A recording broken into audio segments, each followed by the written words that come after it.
Hello நண்பர்களே, இன்னைக்கு நம்ம ஃப்ரம் சீசன் 3ோட லாஸ்ட் அண்ட் ஃபைனல் எபிசோடு தான் பார்க்க போறோம். டிராமாவோட ஓப்பனிங்லயே ஹீரோ அசிஸ்டன்ட் காரங்கிட்ட எந்தெந்த இடத்தையெல்லாம் நம்ம செக் பண்ணிட்டோம், எந்தெந்த இடத்துல பார்க்க வேண்டியது இருக்குன்னு மேப்ல மார்க் பண்ணி காட்டிட்டு இருக்கான். அப்போ கரெக்டா அந்த இடத்துக்கு ஹீரோவோட பையன் வந்து ஃபாத்திமா இருக்கிற இடம் எல்ஜினுக்கு தெரியுமோன்னு எனக்கு சந்தேகமா இருக்குன்னு சொல்றான். இதை கேட்கிற ஹீரோ ஒரு நிமிஷம் மிரண்டு போயிடுறான். அதே நேரத்துல ஃபாத்திமாவை தான் காட்டுறாங்க. இருக்க அவ வயிறு பெருசாயிட்டே போகுது. அவளுக்கு வயிறு வேற வலிக்க ஆரம்பிக்குது. பட்டனை ரிமூவ் பண்ணி பார்த்தாதான் தெரியுது வயிற்றுக்குள்ள ஏதோ ஒன்று மூவ் ஆயிட்டு இருக்கிற மாதிரி காட்டுறாங்க. வலியில வேற கத்தி கதறிட்டு இருக்கா. மறுபடியும் ஷெரீஃப் ஆபீஸை தான் காட்டுறாங்க. ஹீரோவோட பையன் இருந்துட்டு எல்ஜின் என்கிட்ட ஃபாத்திமா நல்லாதான் இருப்பா, அவளை நினைச்சு கவலைப்படாத, ஒருவேளை நம்மளுக்கு நல்லது பண்றக்காக கூட அவ போயிருக்கலாம்ல அப்படின்னு ரொம்ப காமா சொன்னான். எனக்கு அதனாலதான் சந்தேகமா இருக்கு அப்படின்னு சொல்றான். சரிடா, இப்ப எல்ஜின் எங்க இருக்கான்னு கேட்கும் போது காலனி ஹவுஸ்ல தான் இருக்கான் அப்படிங்கிற விஷயத்தையும் சொல்றான். அப்ப ஹீரோ இருந்துட்டு அவன் பையனையும் அசிஸ்டன்ட் காரனையும் காலனி ஹவுஸுக்கு போக சொல்றான். எல்ஜின் அங்கிருந்து வெளியே போகாம பாத்துக்கோங்க, நான் இப்ப வந்துருவேன் அப்படின்னு சொல்லிட்டு கிளம்புறான். அதே நேரத்துல ஃபாத்திமாவை தேடி முடிச்சுட்டு மேத்யூவும் அவன் பையனும் ரிட்டர்ன் வீட்டுக்கு வந்தா அவங்க வீட்ல இருந்து விக்டர் வெளியே வரான்.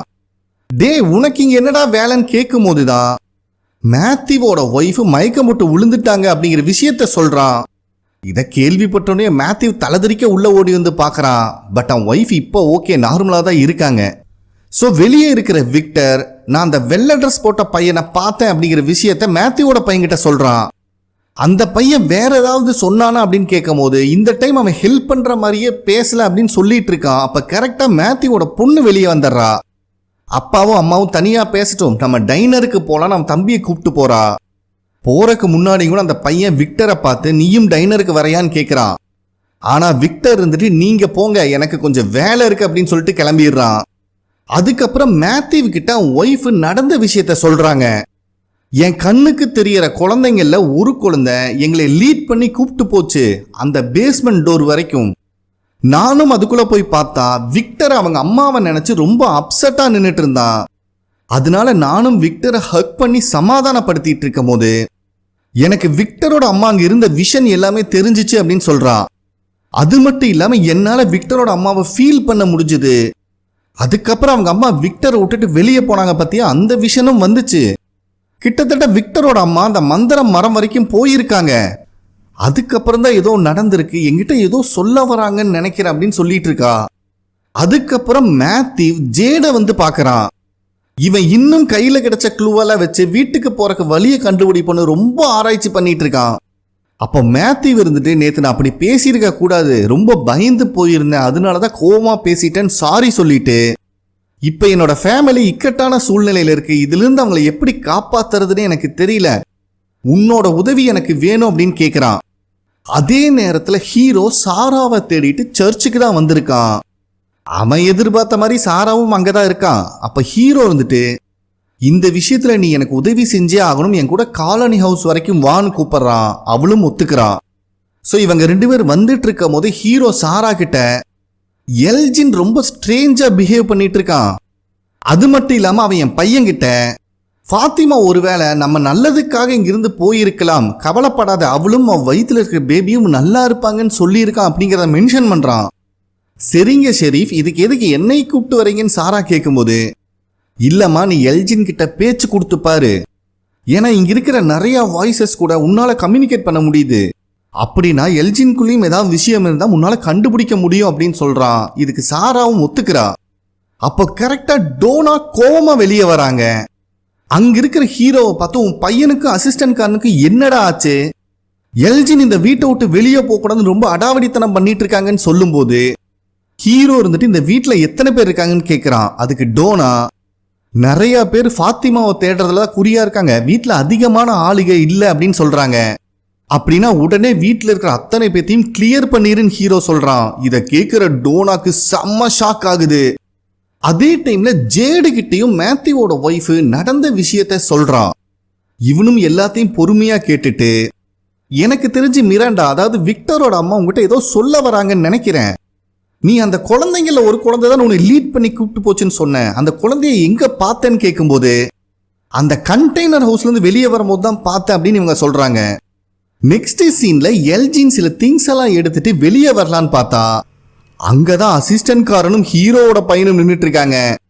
அவங்களை கண்டுக்காத மாதிரியே ஸ்டெப்ஸ்ல இறங்க பார்த்தா ஆப்போசிட்ல டோனா, ஹீரோ, அப்புறம் சாரா 3 பேர் வந்துட்டு இருக்காங்க. பயப்புள்ளையோட மூஞ்சியே மாறிடுது.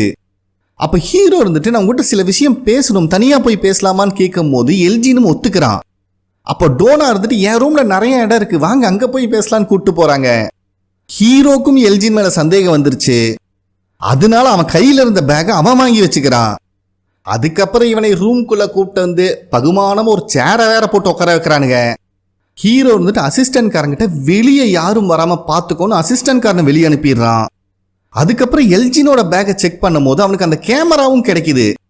அப்ப ஹீரோ இருந்துட்டு என்னப்பா 2-3 நாள் ஸ்டே பண்ற அளவுக்கு திங்ஸ் எல்லாம் எடுத்துட்டு எங்க போறேன்னு கேட்டா அவன்கிட்ட பதில் இல்ல. சரிடா நான் பாயிண்ட்டுக்கே வரேன், உண்மையை சொல்லு, ஃபாத்திமா எங்க இருக்கான்னு உனக்கு தெரியுமா தெரியாதா அப்படின்னு கேட்கிறான். எல்ஜினோட மூஞ்சியை பார்க்கும் போதே தெரியுது பயவுல ரொம்பவே பயந்து போயிருக்கான். அப்ப அவன் இருந்துட்டு இங்க நடக்கிறதெல்லாம் நல்லதுக்காக தான், இந்த விஷயத்தை யார்கிட்டையும் சொல்லக்கூடாதுன்னு அவங்க சொன்னாங்க, என்னை நம்புங்க நான் யாரையுமே ஹர்ட் பண்ணல அப்படின்னு சொல்றான்.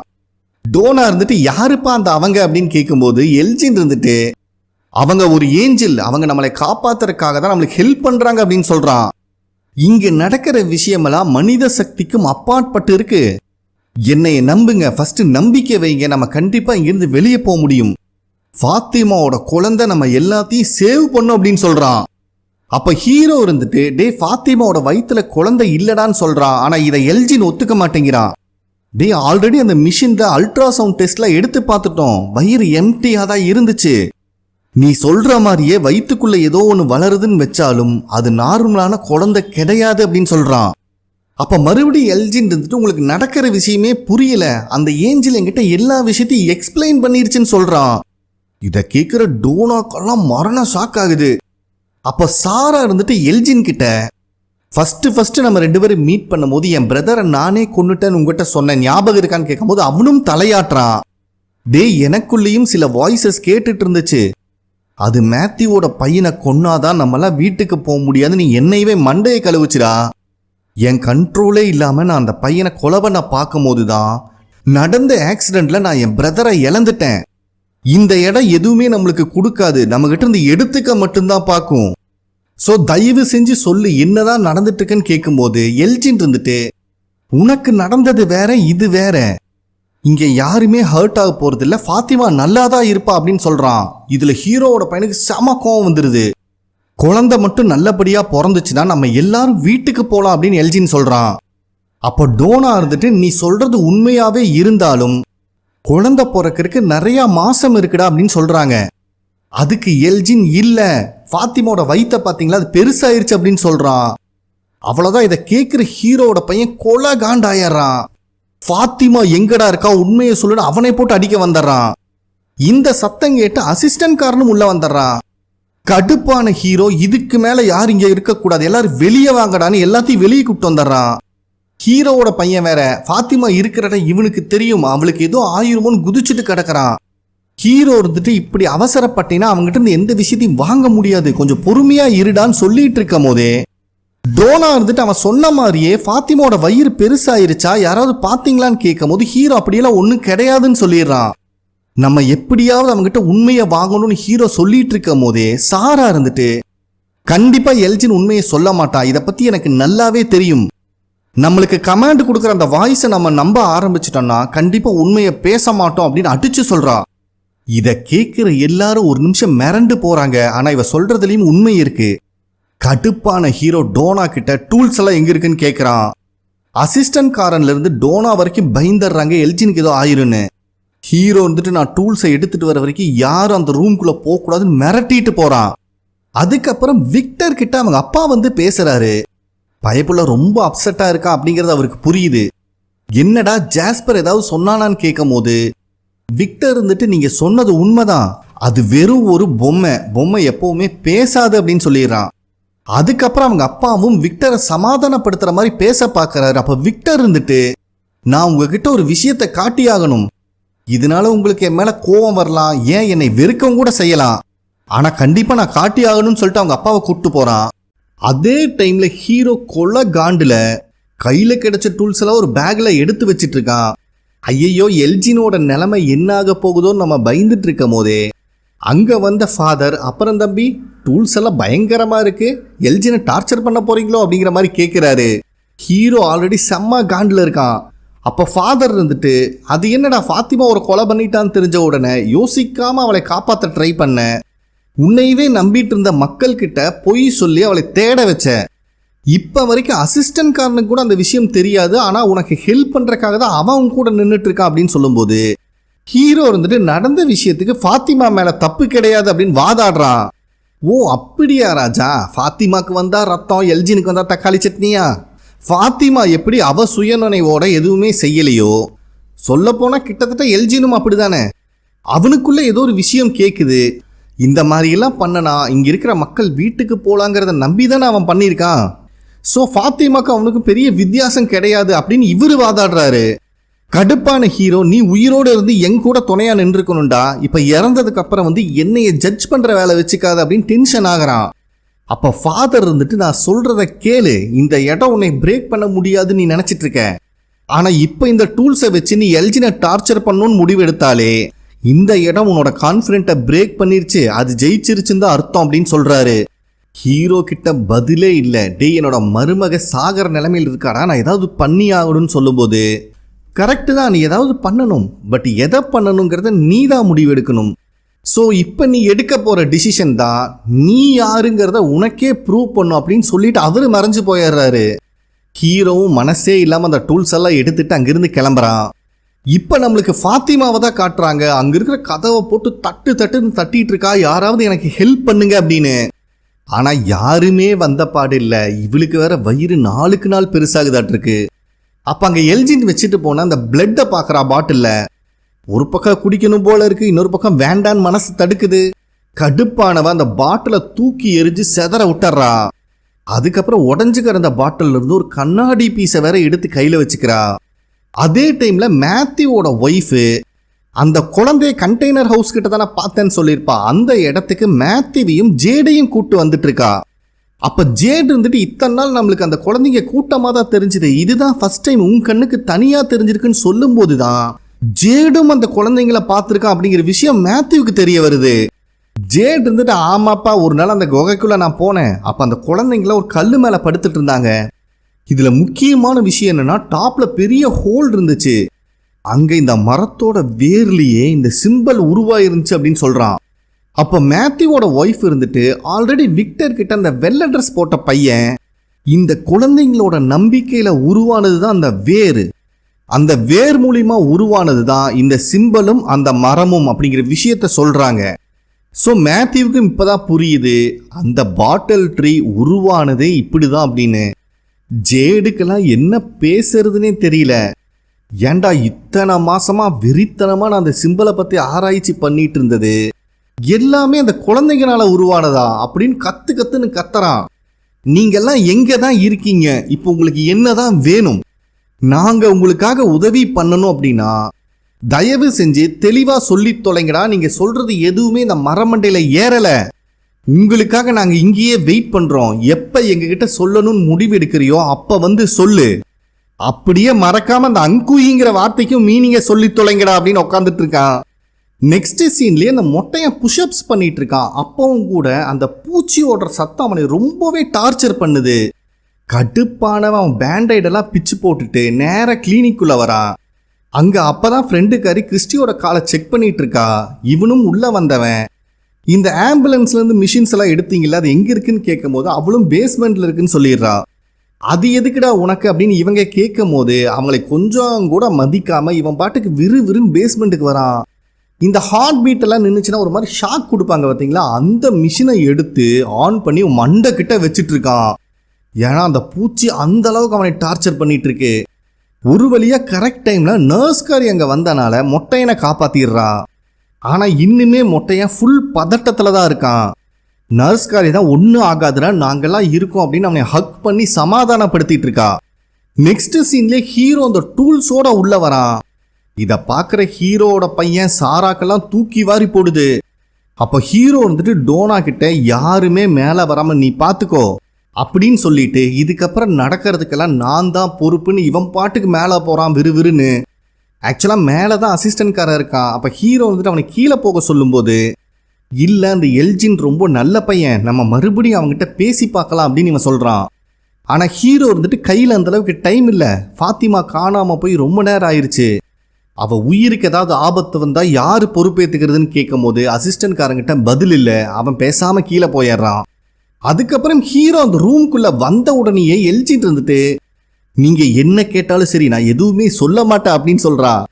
பதிலுக்கு ஹீரோ பரவாயில்ல தம்பி, உனக்கு என்ன தோணுதோ அதை நீ பண்ணு, எனக்கு என்ன தோணுதோ அதை நான் பண்ணுறேன்னு சொல்லிட்டு அவன் கொண்டு வந்த டூல்ஸ் பேக்கையெல்லாம் டம்மு டும்முன்னு போட்டு பக்கத்தில் ஒரு டேபிளை வேற ரொம்ப ஃபோர்ஸாக வைக்கிறான். இவன் பண்ணுற ஒவ்வொரு செயலும் எல்ஜினுக்கு பக்கோன்னு இருக்கு. அதுக்கப்புறம் ஹீரோ கொண்டு வந்த பேக்லேருந்து ஒரு சுத்தில எடுக்கிறான். அதை அந்த டேபிள் மேலே வேற தட்டி காட்டுறான். எல்ஜினுக்குலாம் உசுரே இல்லை. இந்த சமயத்தில் அந்த கேமரா மறுபடியும் ஸ்னாப் அடிக்குது. அப்போ எல்ஜின் இருந்துட்டு அந்த கேமரா மூலியமாக தான் அந்த ஏஞ்சல் என் கூட கான்டாக்ட் பண்ணும், இப்போ உன் கூட பேசுதுன்னு நினைக்கிறேன் அப்படின்னு சொல்லும் போது ஹீரோக்கு செம ஷாக் ஆகுது. ஹீரோவும் அந்த ஃபோட்டோவை எடுத்து பார்க்குறான். அதில் ஒரு வீடு தான் இருக்கு. நெக்ஸ்ட் சீன்லேயே விக்டர் அவங்க அப்பாவை இந்த காட்டுக்குள்ளே இருக்கிற குட்டி மலை மேலே கூப்பிட்டு வந்திருக்கான். என்னடா இங்கே இருக்குன்னு அவர் கேட்கும்போது அங்கே ஒரு கல் இருக்கு, அதில் டிராயிங் பண்ணி வச்சிருக்கான். அப்போ விக்டர் இருந்துட்டு இந்த இடத்துல தான் அம்மாவை நான் அடக்கம் பண்ணியிருக்கேன் அப்படிங்கிற விஷயத்த அவங்க அப்பா கிட்ட சொல்கிறான். அவருக்கு செம்ம ஷாக் ஆகுது. அந்த சமயத்தில் பக்கத்தில் ஒரு குட்டி கல் இருக்கிறத பார்க்குறாரு. ஸோ அவருக்கு நல்லாவே புரிஞ்சிருது அவன் சிஸ்டரை இங்கே தான் அடக்கம் பண்ணியிருக்கான்னு. அதை பற்றி கேட்கும்போது நானும் அப்படி தான் நினைக்கிறேன், ஏன்னா அவங்க என்கிட்ட முழுசாக கிடைக்கல, பீஸாக தான் கிடைச்சாங்க, அதனால நான் இங்கே தான் அடக்கம் பண்ணி வச்சுருக்கேன் அப்படிங்கிற விஷயத்த சொல்லும் போது அவர் இன்னும் எமோஷனல் ஆயிடுறாரு. அப்போ விக்டர் இருந்துட்டு அவங்க அப்பா கிட்ட இது எல்லாமே என்னோட தப்பு தான், முதல்ல அந்த ஜாஸ்பர் தான் கிறிஸ்டபர் கிட்ட பேசிகிட்டு இருந்தான்னு நான் தப்பாக நினச்சிட்டேன், ஆனால் வெள்ளை ட்ரெஸ் போட்ட பையன்தான் அந்த குழந்தைங்களை பற்றியும் இந்த மரத்தை பற்றியும் கிறிஸ்டபர் கிட்ட சொல்லிட்டு இருந்தான்.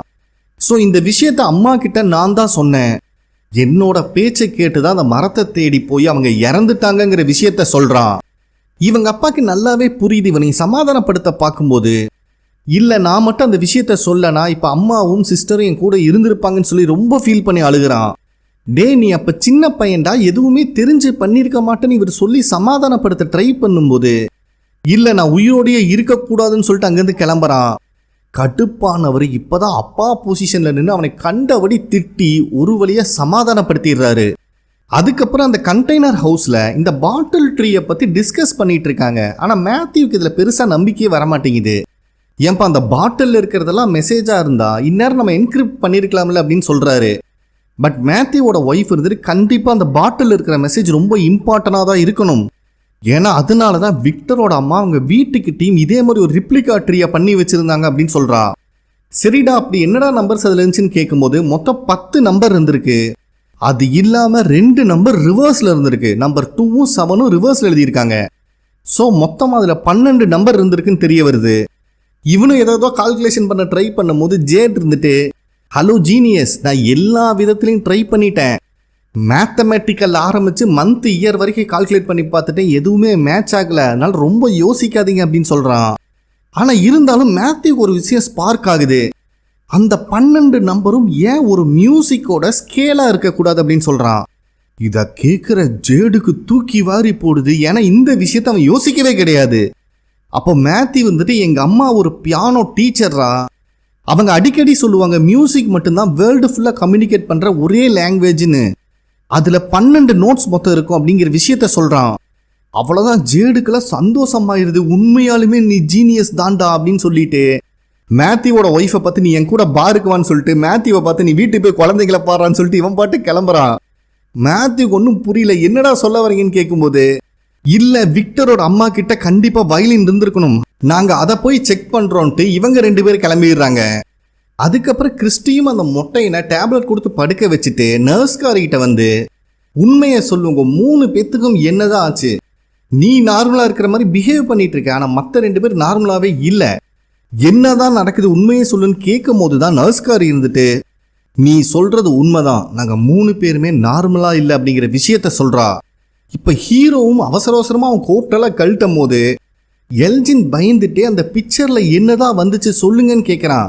ஹீரோ அதையெல்லாம் கண்டுக்காம எல்ஜினை சர மாதிரியே கட்டி போட்டுட்டு இருக்கான். ஆனால் மறுபடியும் எல்ஜின் அந்த ஃபோட்டோவில் என்ன வந்துச்சு சொல்லுங்கன்னு கேட்கும்போது ஹீரோ இருந்துட்டு, தம்பி என்னோட வீடு தான்ப்பா அந்த ஃபோட்டோவில் வந்துச்சு, அதுவும் இங்கிருந்த வீடு இல்லை, நான் என் ஃபேமிலியோட வாழணும்னு ரிட்டையர்மெண்ட்டுக்கு அப்புறம் வாங்கின பார்த்தியா அந்த வீடு வந்துச்சுன்னு சொல்கிறான்.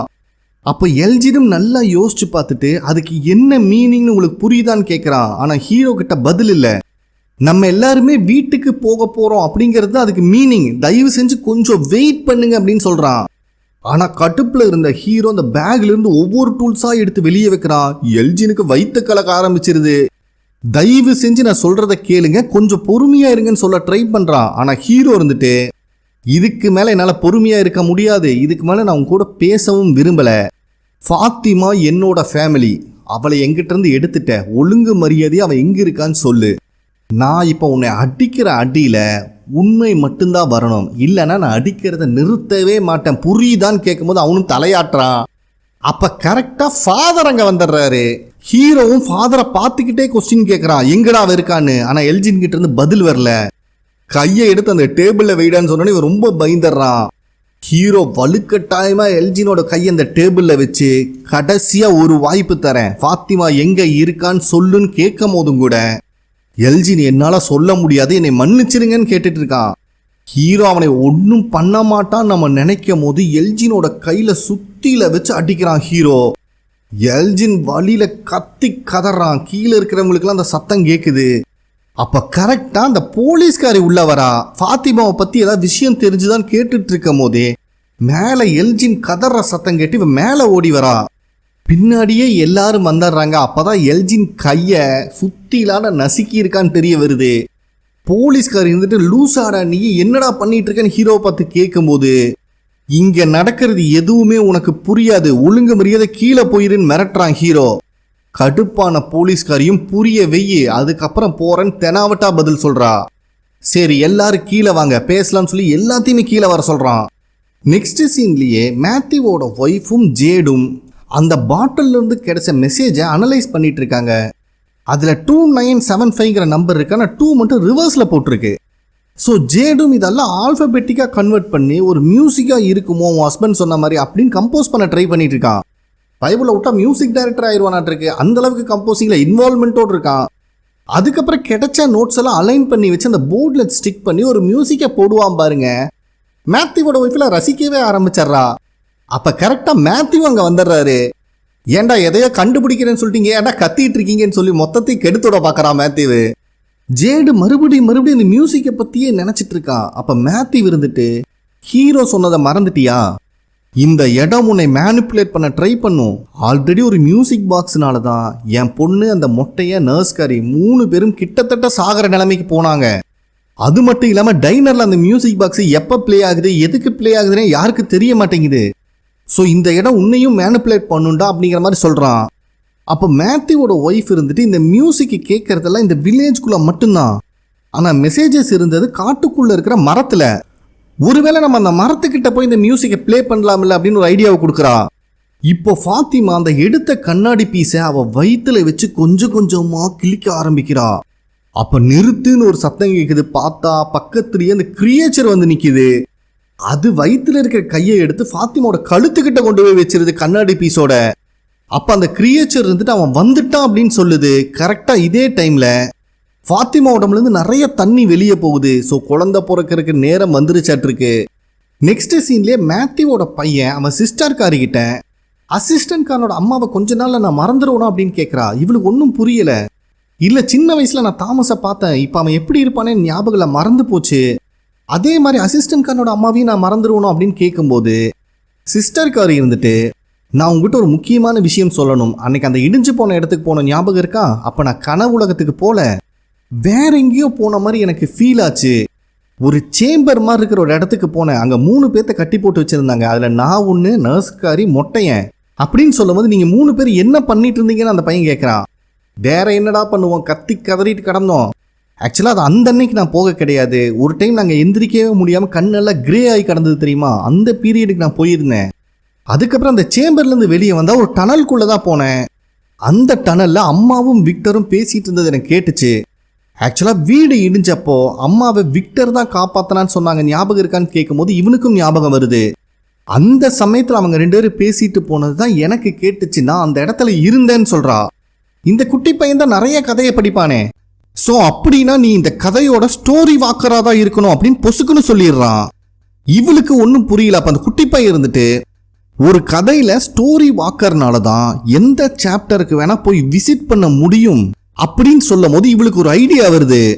அப்படின்னா அந்த இடிஞ்சு போன இடத்துக்கு போனேன்னா மறுபடியும் என்னால பாஸ்டுக்கு போய் நடந்த விஷயத்தெல்லாம் மாத்த முடியுமான்னு கேக்குறா. அதுக்கு அந்த குட்டி பையன் இருந்துட்டு ஸ்டோரி வாக்கர்னால பழசுக்கு போக முடியும், ஆனா எதையுமே மாத்த முடியாது. ஒன்ஸ் ஒரு கதை எழுதுனதுதான், அதை தலையெழுத்த யாருனாலையும் மாத்த முடியாதுன்னு சொல்லிடுறான். நெக்ஸ்ட் சீன்லயே போலீஸ்காரி ஹீரோ கிட்ட ஆர்கியூமெண்ட் பண்ணிட்டு இருக்கா. நீங்க எல்லாம் உண்மையை தெரிஞ்சுக்க ட்ரை பண்ணல, அந்த சின்ன பையனை டார்ச்சர் பண்ணிட்டு இருக்கீங்கன்னு இவ ஆர்கியூமெண்ட் பண்ணிட்டு இருக்கும் போது அங்க நின்னுட்டு இருந்த சாரா என்ன நினைச்சான்னு தெரியல, விறுவிறுன்னு கிளம்பி நேரா எல்ஜினை பார்க்க வந்திருக்கா.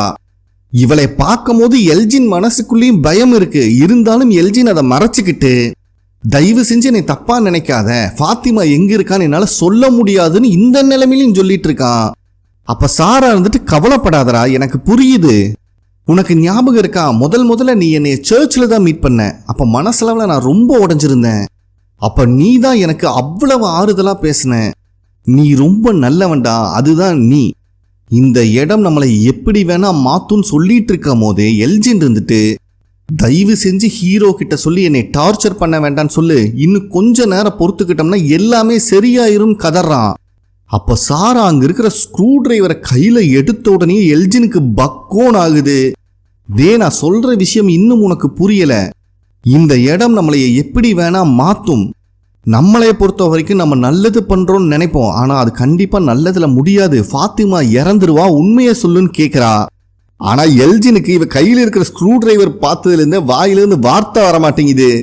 அப்ப ஹீரோ இருந்துட்டு அந்த போலீஸ்காரி கிட்ட கொஞ்சம் பொறுமையா இரு, அவன் மட்டும் ஃபாத்திமா எங்க இருக்காங்கிற உண்மையை சொல்லிட்டா கண்டிப்பா அவனை நான் உற்றுவேன்னு சொல்லிட்டு இருக்கும் போதே எல்ஜின் கத்தி கதற சத்தம் கேக்குது. எல்லாருமே அரக்க பறக்க மேல வந்து பார்த்தா சாரா அந்த ஸ்க்ரூ டிரைவரை வச்சு எல்ஜினோட கண்ணையே குத்தி குடைஞ்சிருக்கா.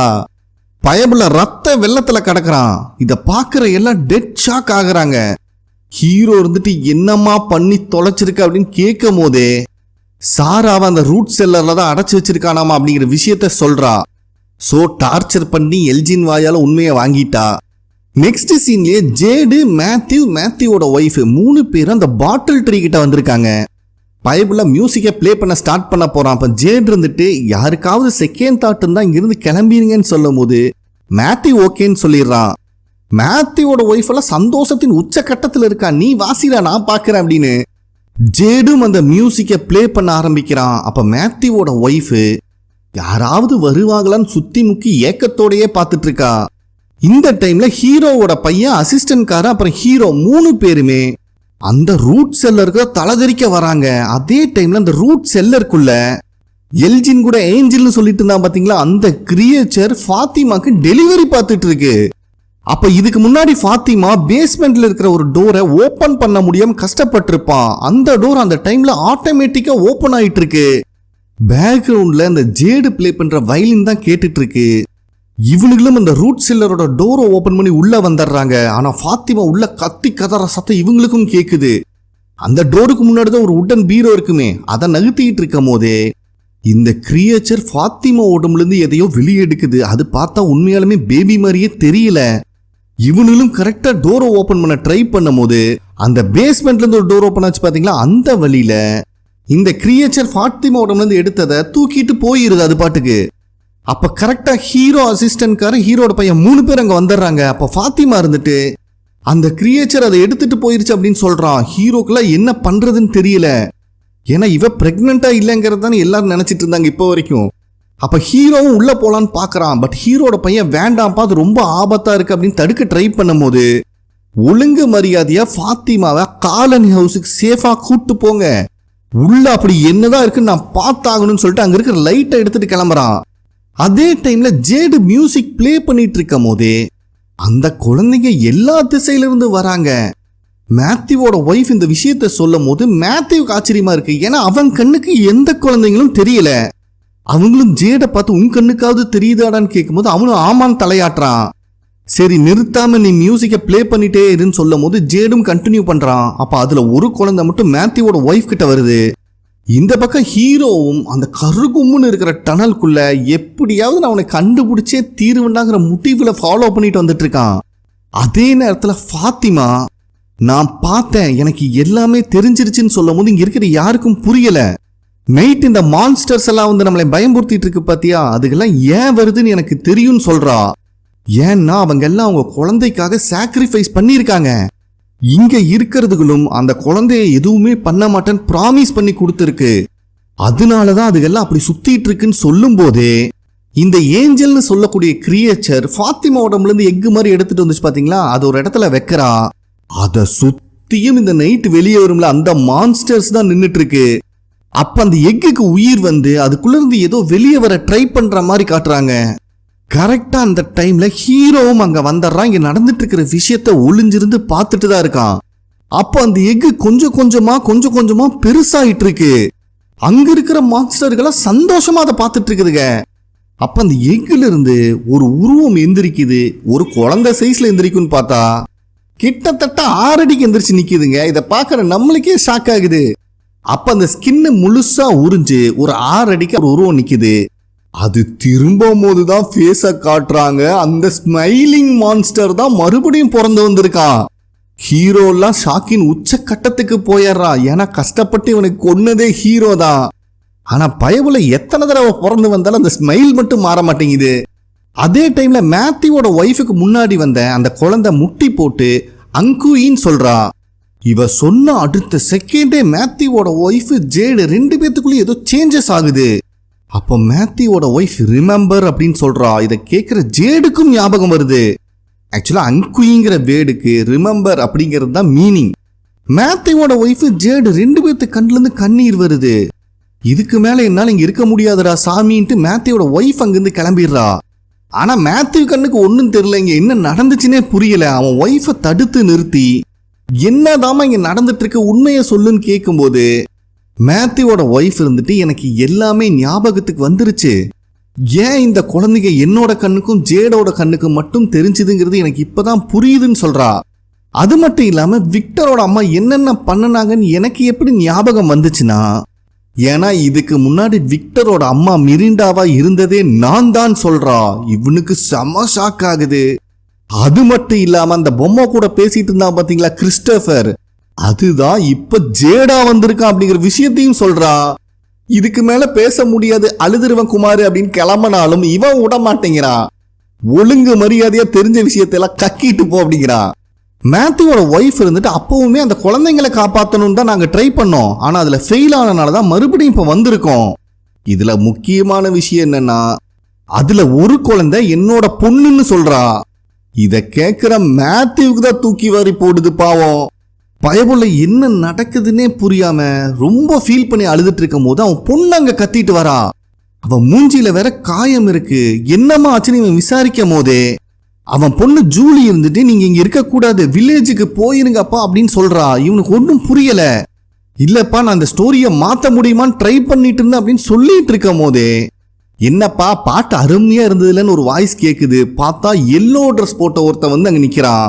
மேத்யூ பயந்துட்டு இங்கிருந்து போயிருமான்னு அவன் பொண்ணை தள்ளி விட்டுறான்.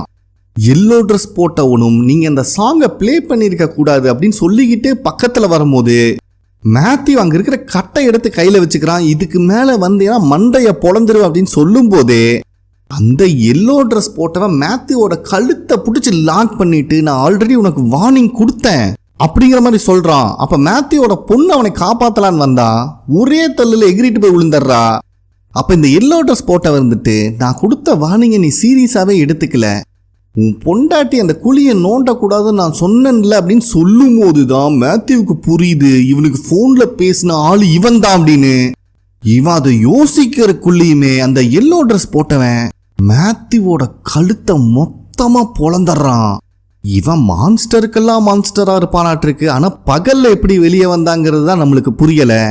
இத பாக்குற மேத்யூவோட பொண்ணு ஷாக்குல கத்தி கதறா. இந்த இடத்துல 3வது சீசனை கம்ப்ளீட் பண்றாங்க. ஓகே ஃப்ரெண்ட்ஸ், கண்டிப்பா உங்களுக்கு பிடிச்சிருக்கும் நம்புறேன். ப்ளீஸ் லைக் பண்ணுங்க, சப்ஸ்கிரைப் பண்ணுங்க, கமெண்ட் பண்ணுங்க. வீடியோ பிடிச்சிருந்தா உங்க ஃப்ரெண்ட்ஸுக்கு ஷேர் பண்ணுங்க.